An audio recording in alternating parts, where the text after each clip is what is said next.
On a warm summer night in Sacramento, Thomas Hess and his wife got into a marital argument. One of the neighbors called 911. One of the investigating officers handcuffed Thomas and was leading him down the cement steps from their apartment and failed to safeguard him pursuant to police procedures. Thomas fell forward onto his head and suffered a traumatic brain injury. This incident happened on the night of July 23, 2012 at about 8 p.m. My client had been involved, as I said, in a verbal altercation with his wife.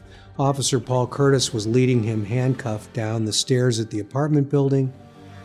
He lost his balance, went face first down onto the stairs because he'd been handcuffed, and suffered a very significant brain injury.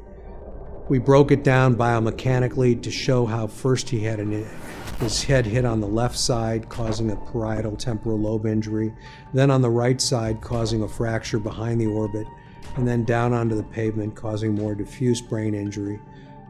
He then injured his shoulder and lower extremity. After the fall, emergency personnel were called to the scene. Internal Affairs came to investigate, and we had photographs taken by the Internal Affairs officer showing where Mr. Hess's blood was left on the stairs and on the pavement leading from the staircase. They took him to the local emergency room where he was diagnosed with a severe brain bleed, in addition to a number of other physical injuries.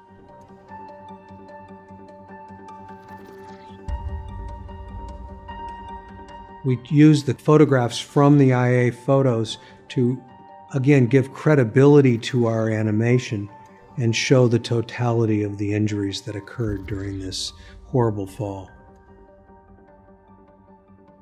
Thomas's lawyers took the case to mediation, but the city was only willing to offer $800,000 to settle his traumatic brain injury claim. They then partnered with us, and working together, the city finally paid $2.4 million on the eve of trial.